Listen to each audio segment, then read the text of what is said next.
This week's episode of the Moderate Podcast is brought to you by Relief Factor. Pain from everyday living, exercise, or just getting older is one of the leading causes of trips to the doctor and sleepless nights. It interferes with daily activities and can even keep us from spending time with the people we love. If you have everyday pain, it stands to reason you need something you can feel comfortable with taking every day. That's why doctors have invented 100% drug-free Relief Factor. Now, tens of thousands of customers are using Relief Factor every day to become mostly or completely pain-free. 100% drug-free Relief Factor features 4 key ingredients that each work on a different metabolic pathway to support your body's natural healing processes to respond to pain and inflammation. Now you can try Relief Factor too. The 3-week quick start retail price of almost $70 is now available to our listeners at just $19.95. Head to the link in our show notes to find out more. Start your journey to better health and less pain today with Relief Factor.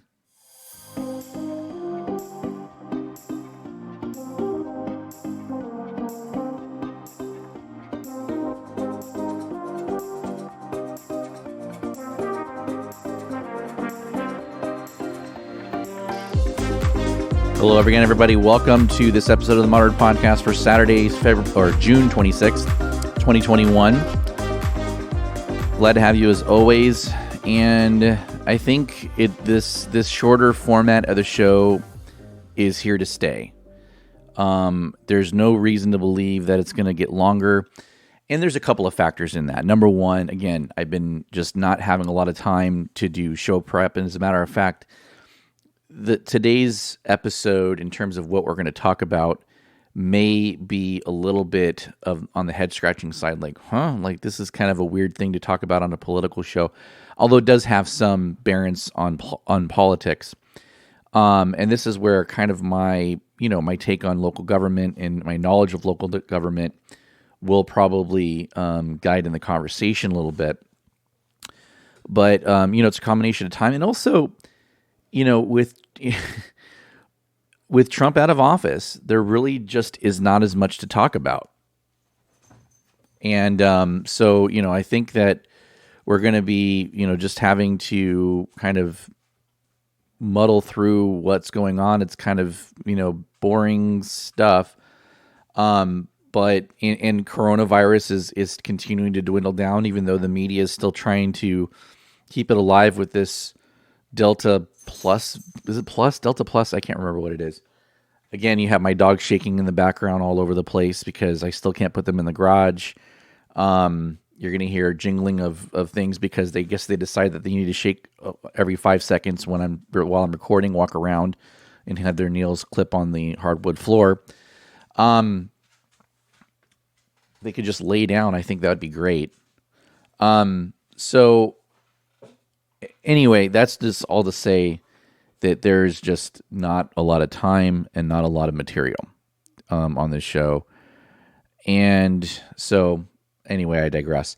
So on the coronavirus, real quick, again, they're trying to make this whole thing about this Delta variant into a big deal. But it really isn't a big deal. It's not causing any more deaths than normal. Even if it's more contagious, it actually might be less deadly. And the number of cases that they're talking about is very small relative to the whole. And all indications are that the vaccine is very effective against it. So all those factors mean that it's probably just a nothing burger. And it's the media trying to keep the coronavirus relevant because they're running out of ideas to get ratings. I think people listening to this show, they're already probably invested in politics regardless of how controversial things are or not. And so that's why I think that our audience, we're pretty consistent in terms of the number of listeners we have and all that stuff.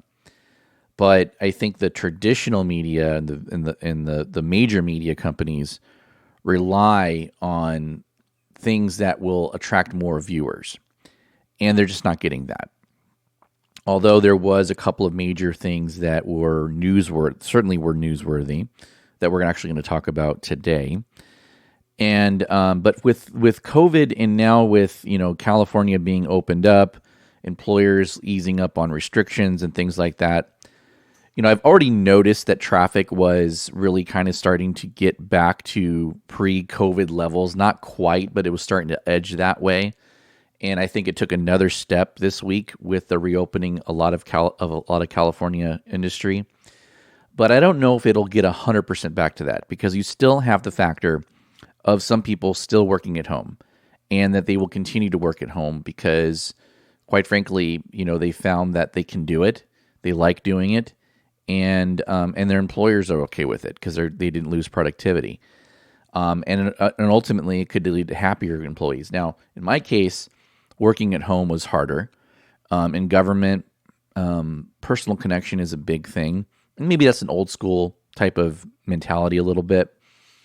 But we have noticed that working being back, in person, working with the public does make things different. It makes things a lot better. And so we've certainly enjoyed it, but and the traffic does indicate that a good majority of people are going back into work. Obviously, if you do crafts and trades and things like that, those you have to do in person. You can't Zoom call plumbing, right? You can't Zoom call HVAC repair. I guess you could have a consulting service where you call, you're on the phone with somebody and you walk them through how to fix their air conditioner. But I have a feeling that probably wouldn't go very well. So obviously, like in some cases, a lot of those, and a lot of those people didn't even have any time off at all because they were considered essential. But there are a lot of other things that you have to do in person that you can't do over the phone.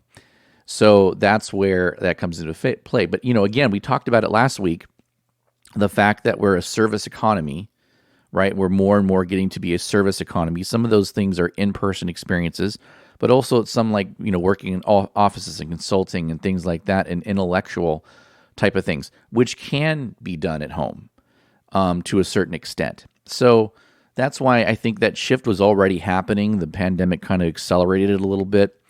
And there are a good number of people that still want to work from home, or they want to at least work. They want to live. They can live basically wherever they want because they can work at home. So a friend of mine that I work with, her daughter actually is going through this exact thing. She's a consultant, and so she's going to be moving to New York City, and she can do that because it doesn't really matter where she lives. She can still travel to her clients. And then when she's not at her clients, she can work from her apartment.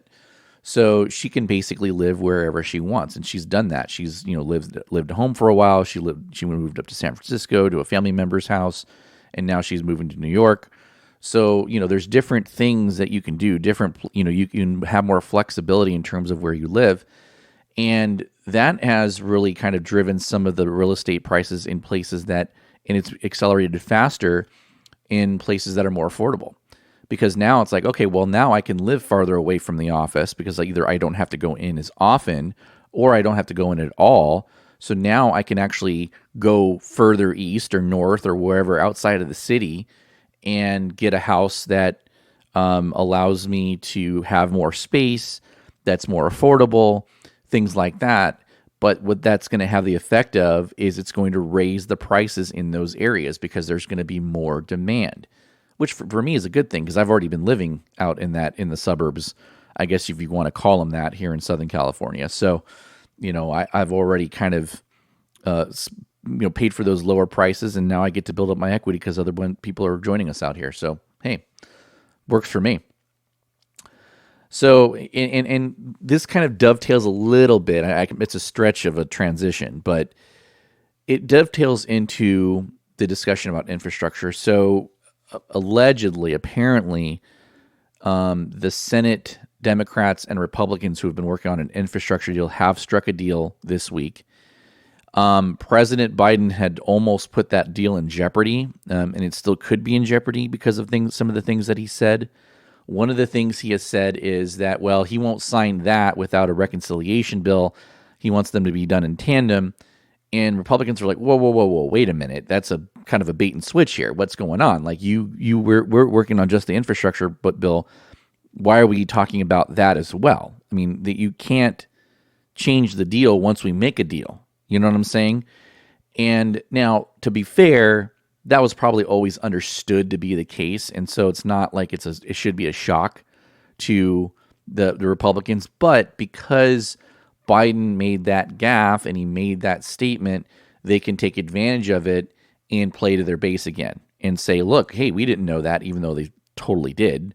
But their constituents don't know that because they don't, I mean, and it has nothing to do with intelligence. That just has to do with the fact that they're just not as engaged in this thing. And so if someone says, well, wait a minute, there's a bait and switch going on here. Like, we were working on this deal. Now you're adding this other thing after we made a deal. What's going on? That plays well to the average person that really isn't paying that close attention to politics. So that makes sense that they would take advantage of that kind of thing, because all politicians take advantage of any mistakes, whether it was intentional or not, that are made by their opposition. That's just the way it goes. But a couple of things have happened this week that really call into focus the need for increased infrastructure. So a few weeks ago, we saw in the Memphis area, the border between, I believe it was Tennessee and Arkansas, where they had this bridge that was showing damage that looked like it was actually almost corroded all the way through in a beam. Now, the bridge is still standing, obviously, but they've had to close it down after discovering the crack in this bridge. And we've seen other bridge collapses before. We've seen back in 2007, there was the I-35W bridge collapse in Minneapolis. And then we had another bridge collapse, a smaller one. It was a pedestrian bridge in Washington, D.C. Now, that was caused by a truck colliding with the bridge, and then it just collapsed. Now, of course, they're coming out with reports saying that the condition was poor. And let's see. So according to this report, there were two pre-stressed concrete beams that were in poor condition. Bridge showed exposed corroded reinforcing steel and delaminated and cracked concrete interior walls, according to an inspection that was just done this past between February and May. So just this in this year. So obviously, there are a lot of bridges that are considered quote unquote poor. Does that mean they're in danger of imminent collapse? No. But does it mean there's a higher possibility of it? Yes, there is. Now, again, this bridge wouldn't have collapsed had it not been struck by a truck. The truck had actually had its hoist or some kind of beam or something like that raised. Oh, the subframe was raised as it struck the footbridge. So again, this was, when you see something like that, it's like, oh my gosh, this bridge just collapsed on its own. Well, it turns out there was a collision with it. And so now, fortunately, nobody was killed. A couple of people were injured. And so there were 3 crashes. I think the only vehicle that actually got trapped underneath was the truck itself. So, all things considered, this actually didn't turn out that bad. But again, anytime something like this happens, it does bring the attention to the fact that our infrastructure is crumbling. Now, when you have, this is especially a problem in the Midwest and the Northeast, where the infrastructure is older. None of these bridges were designed to last forever. They couldn't be, because of how you use them. People will say, well, you have the Greek, the Roman Colosseum and all the Greek things that have withstood thousands of years. You have the pyramids, things like that. They don't make things as much as good as they used to. True enough. But the infrastructure that was built back then didn't have the stresses of multi-ton vehicles going on them every single day, thousands and thousands of them crossing them a day.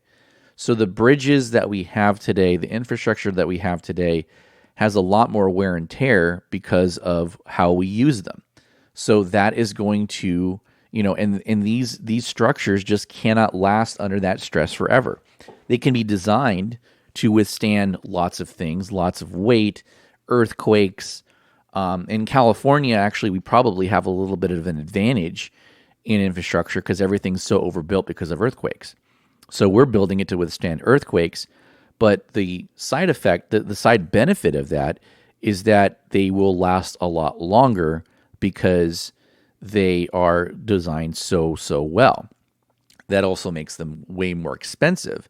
So when you come to California and you see bridges, they look a lot more sturdy and a lot more beefed up than when you go into the Northeast and Midwest. That's just in my observation, because I'm looking at these things going, gosh, that's the support beam for that bridge. That seems like nothing, because I'm so used to seeing how we have it in California. So, obviously you build things to withstand different conditions based on where they are. So, the question of how we repair that is a good question, and it's very, very expensive. When you talk about just a single bridge to replace, that footbridge, just a pedestrian bridge over an interstate, probably will run you, $1 million, $2 million bucks just for that one little bridge. A major bridge can run you $15, $20 million, just one.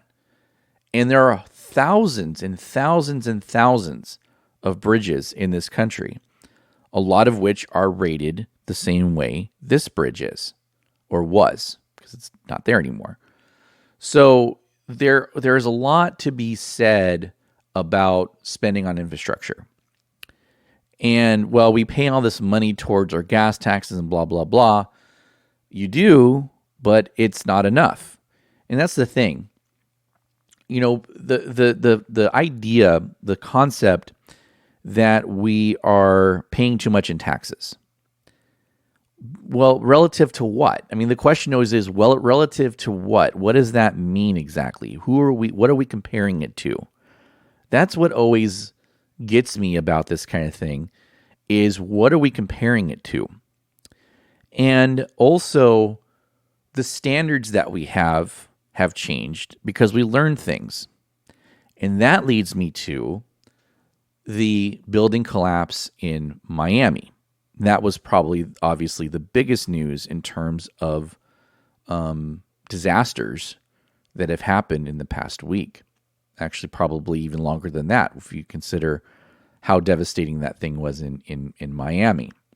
So if you haven't heard about this, a part of a condo complex in Miami collapsed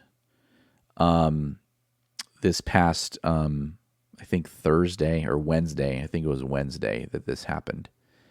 And that was just incredible. And there's video security, if you can find the security camera footage of the collapse actually happening, it looks like it was a planned implosion. I mean, that's what it looks like. It just came down all at once. It's almost like the bottom was dynamited. Now, it wasn't. Now, if you look at the part that's standing, I'm just looking at a picture of it right now. You basically have the building sitting on these beams. So you have the underneath part as a parking garage, and in the building is sitting on these beams. Well, according to a 2018 structural report, which was required, by the way, and that's going to get to the bigger discussion in a minute, these types of structures when they're 40 years old have to be inspected and get recertified for occupancy. And so they did this structural report back in 2018 because this building was built in 1981. So it's really interesting. Here we are 40 years later, and this building collapses right when it was due for recertification. So there was an engineering consultant named Frank Morabito. He found an abundant cracking and spalling of varying degrees in the concrete columns, beams, and walls of the ground floor parking garage. The report also included photos of cracks in the columns and spalling, which is concrete tumbling, that it had exposed steel reinforcements on the garage deck. Morabito noted several other reported problems, including residents complaining of water coming through their windows and balcony doors, as well as deterioration of the concrete on several balconies. Though some of this damage is minor, most of the concrete deterioration needs to be repaired in a timely fashion. These documents will enable the condominium board to adequately assess the overall condition of the building, notify tenants on how they may be affected, and provide a safe and functional infrastructure for the future, he wrote at the time. He added that the repairs were needed for maintaining the structural integrity of the building, and this is when I just love the press when they say this kind of crap. though he did not specify if he believed the structure was at risk of collapsing. Maintaining the structural integrity means that it could collapse if you don't maintain that. That's what that means. And they're not going to they're not going to write in that type of report like, oh, this building might collapse, because you don't know. I mean, you don't know.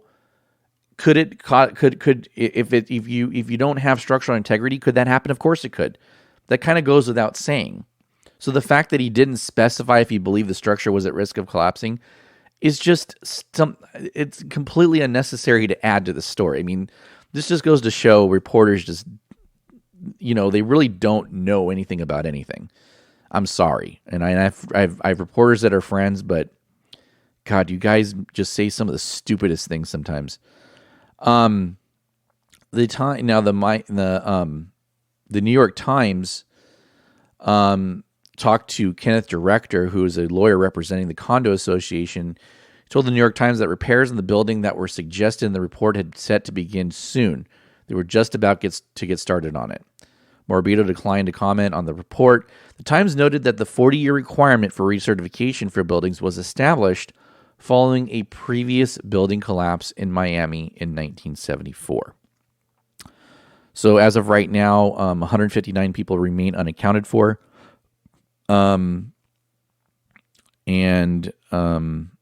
This is it's just horrific, that this kind of thing can happen. Now, the causes of this is going to be, it's going to take a long time to get that. Why that happened, why those problems that were even in the report from 2018 were there, is going to be something that's going to be probably sifted through in the next weeks and months. Right away, there was talk of that climate change is causing this, because these buildings are built on very weak soil, because these barrier islands don't have a lot of support on them.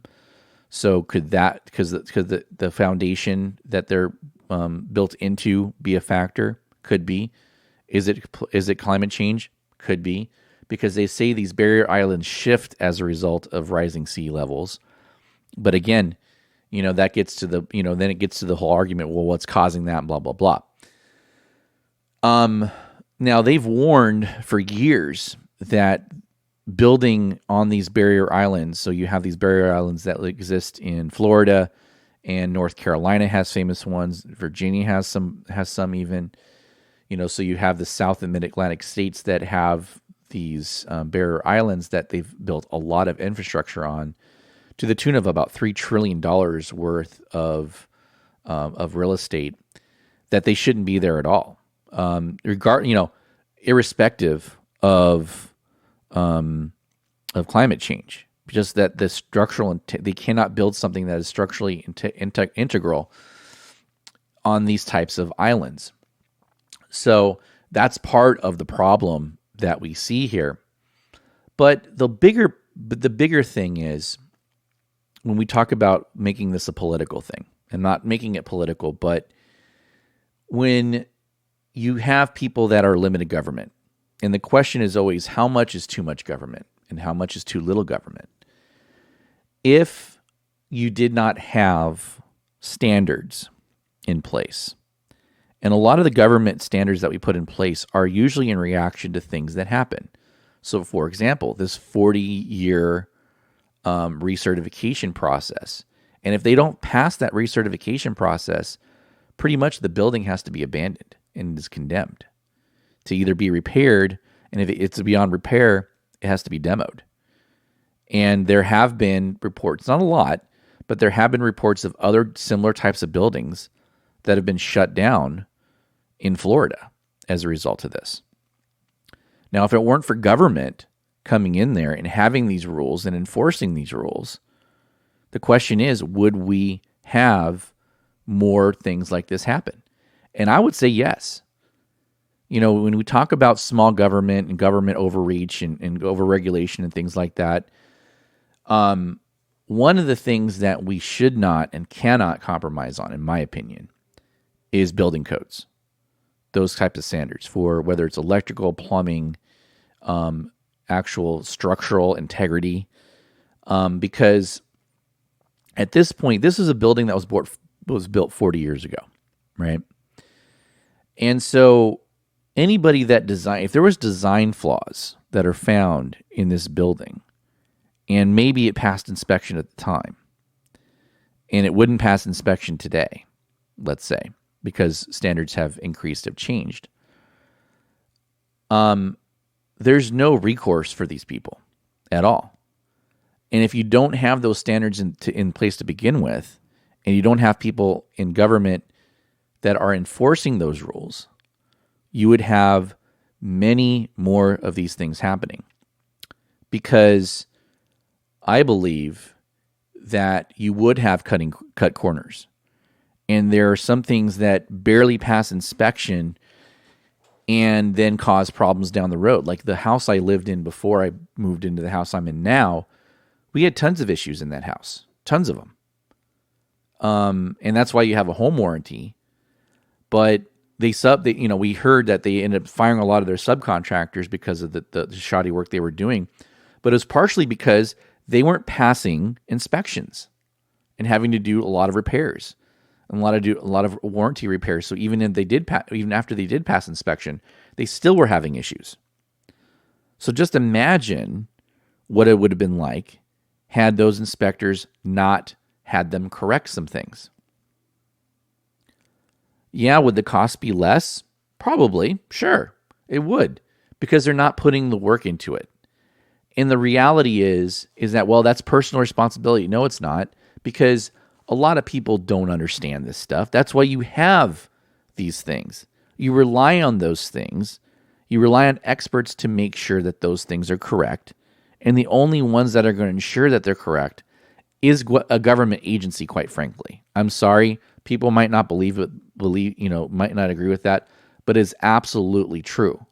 The only place that will do anything to ensure that type of standard is followed is a government agency. Why would the private sector have any incentive to do that? Unless you'd have to, some parts of me when I listen to libertarians and they talk, taxation is theft and government needs to stay out of everything and blah blah blah. Government probably should almost be non-existent. To the point where, you have to. It's kind of a pie in the sky thinking, a utopia type of thinking, that everyone's going to be good to each other. Everyone's going to pull their weight. No one's going to try to rip anybody off. We're all going to be pulling our weight because that's what good people do. And I'm sorry, but that's very naive to think. The reality is most people are going to cut corners anytime they can. And so a libertarian society, to me, would be infinitely more litigious than we already see today, which we already are a very litigious society here in the United States. But it would be even worse if that were the case, because what other recourse do you have to keep people accountable? So, they do something and you go to the courts, so you're going to have to beef up the court system, which is government run, right? And so, it's a buyer beware. I mean, you buy a house and things start collapsing. Well, buyer beware. You got what you paid for.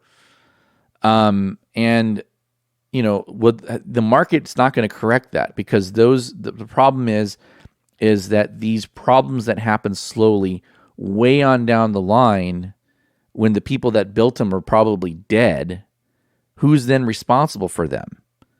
When you have a bridge collapse, and those things happen, even with regulation, even with these standards, they still happen. They happen a lot less than they otherwise would, though. And so if you had these things happening way more often, who's going to be the ones that correct them? Because the reality is, again, if they did a shoddy job building a bridge and it collapses 25 years later, 30 years later, because of the shoddy work they did, it was supposed to last 60 years and only lasted 30 and then collapsed because it was built like crap. Who's going to be accountable for that in that kind of world? The people that designed that, they're dead. Are you going to get rid of statutes of limitation? I mean, I don't know how you get around that. So to a certain extent, for life and safety purposes, and I include building standards in that, you need government to do that because you need a responsible body for it.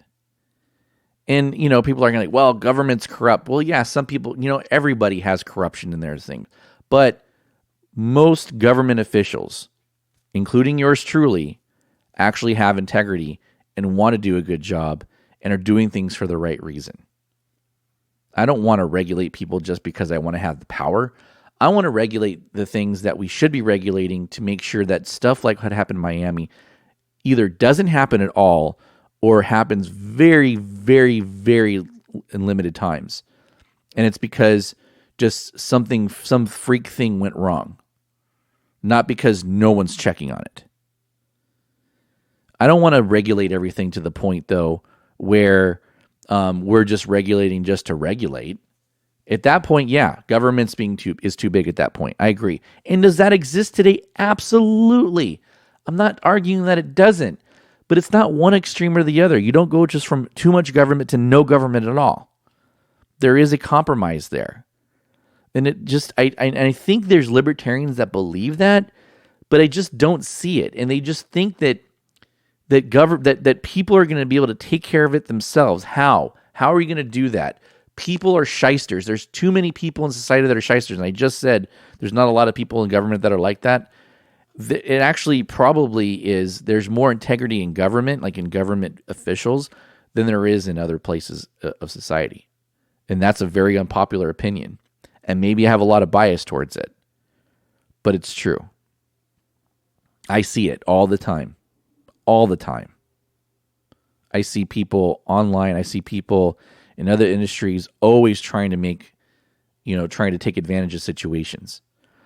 Government has no incentive to do that because we are the only people that are accountable to everybody, not just our customers. We are accountable to everybody. And most of us take that job seriously. And if you don't, you won't last in the job because you won't see the incentive for yourself and you'll either get out of it or you won't go into it at all because you just don't have that mentality. People that have the mentality that they're only in it for themselves don't last long in the business. They don't. I've seen it. I've seen it happen personally. They don't last. And so this actually reminded me, and here's a perfect example of why this kind of thing is needed. This reminded me of a story I read about of a building called the Harmon. This is in Las Vegas. So City Center is a big development in the heart of Las Vegas on the Las Vegas Strip. So it's actually technically not in the city of Las Vegas. It's actually in unincorporated. But people don't understand about Vegas is that everything south of, I believe, Sahara Avenue in Vegas, everything south of that is actually not part of the city of Las Vegas. The Las Vegas Strip, most of the Las Vegas Strip is not actually in the city of Las Vegas. Now downtown, where the original part of Vegas, that is in the city. But everything south of Sahara Avenue is actually in unincorporated county territory, which includes City Center, which makes it even more confusing because it's called City Center, even though it's not in the city. But I digress. So City Center has like the Aria, has a lot of upscale places. It was a very, very expensive development at the time, probably the most expensive development of its type ever in the world. And one of the buildings that was supposed to be built there was the Harmon Hotel, Spa, and Residence. So the tower was planned to have 400 rooms, 207 condos, ranging from 800 to 2,900 square feet on 49 floors. The hotel's pool deck was planned to be on the roof, and the exterior of the building was finished in 2009, but interior work to correct construction issues was to continue into 2010. So when they were building this thing, work on it in late 2008 stopped after inspectors, county inspectors, government inspectors, discovered construction defects. They discovered improper installation of critical steel reinforcements after 15 stories of the building had already been erected. Now, there is some controversy as to why this was not found sooner, right? But ultimately, it was found that that the county was not liable in this whatsoever. So the air caused a major change in the building's design. So instead of being 49 stories, it was going to be reduced to 28 stories. And the residence piece of it, the condos, were removed entirely. So due to the delay and alterations to the design, the building was delayed past the other city center projects and was scheduled to be finished in late 2010, but was delayed indefinitely. There was litigation pending due to the defects, and the construction was halted. And at that point, MGM Resorts International, the owner of City Center, targeted the building for complete demolition. So then there was a fight about the demolition. They wanted to do an implosion, but then they said, well, there's too many things around it. So they actually dismantled the building floor by floor. And that was incredible. So you had this hotel. It got built, goes up, and then it came down. And you really, if you didn't hear me talk about that, you probably didn't know it was even there. You may have been to Vegas and saw that it was, they were it looked like they were building something, but actually they were taking it apart. And so, but that goes to show, because they said basically, even with the modifications that they made, it probably wouldn't be able to withstand a major earthquake. Now, Nevada is not as well known as California for seismic activity, but it does happen there. And so they thought that even with the modifications that they made, that ultimately this would not have probably withstood a major earthquake. So they brought the building down. Now, when you look at the outside of it, there's a picture of it I'm looking at right now of the completed interior, or exterior, I should say. It looks beautiful. It's a beautiful looking building. And you would never know that there was something wrong with it. But that's why you have inspectors. And that's why government inspection of these things is so important. If it hadn't been for that, this building would have been built to its full height, and you could have possibly had a disaster worse than what you had in Miami. And no one would have known it. So this is why it's important. So it prevented an accident from ever happening because of inspections, because the government requires them. And because if the government wouldn't require them, it would be an additional cost that most contractors simply would not take on. Now, maybe the insurance companies would require it, but they may have felt, you know what, the increase in cost in insurance is worth more than actually paying for the inspection and actually building it to a standard, to a certain standard.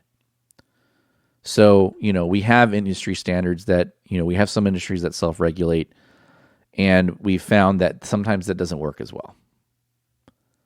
And so things like this, things like building inspection, are so important. Now, I'm not saying that what happened in Miami would have been prevented had you had proper building inspection, because they probably did, obviously, right?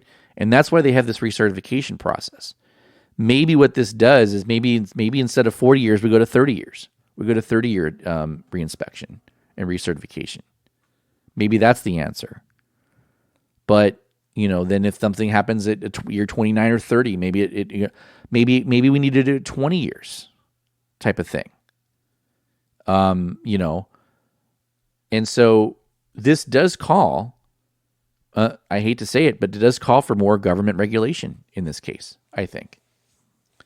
So, you have, so I've shown you an example of where government inspection can actually prevent accidents before they happen.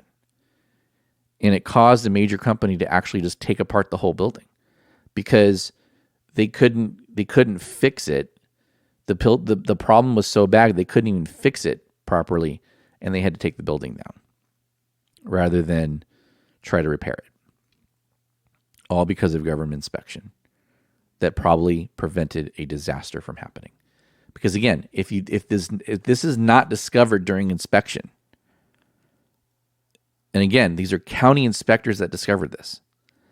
If it's not for that, this building gets built to its full height. And who knows what would have happened at that point? Who knows? You can say, well, they would have a big lawsuit on their hands. Yeah, but that doesn't bring back the lives of the people that would have been lost in a collapse like that. I'm sorry, but I will take a little bit of government regulation if it spares a life. Sorry. Because the liability we're talking about for a company is dollars and cents. But all the dollars and cents in the world will not bring somebody's life back that could have been prevented had you built it properly, had you passed government inspection. So if absent that, you build this thing, it collapses, hundreds of people die, and then what? They get sued.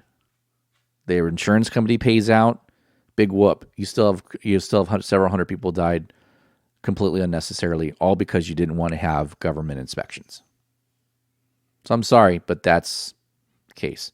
Again, I'm not arguing that everything government does is necessary. I'm not arguing that at all.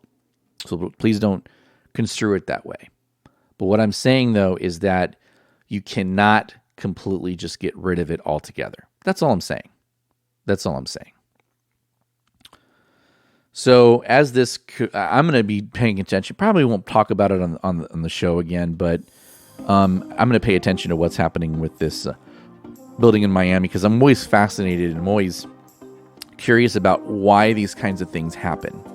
So I'll keep an eye on that, and maybe we'll report on it later once there's a major report out on it. But as you can hear the music, that means we're out of time. Thank you for joining us this week on the Moderate Podcast. Remember to visit our website at themoderatepodcast.com. We are on Facebook, Twitter, YouTube, Instagram, although I've been non-existent on any of those platforms lately because, again, just don't have time. I wish I did have time, don't have time. I'm on vacation this week. I might maybe make a post or two. There's also not a lot to post about, honestly, so who knows. But anyway, check out our website to find all of our links to our social media. And also don't forget to check out Relief Factor on the show notes from this episode. So until next time, whenever that is, everyone stay safe and keep it real.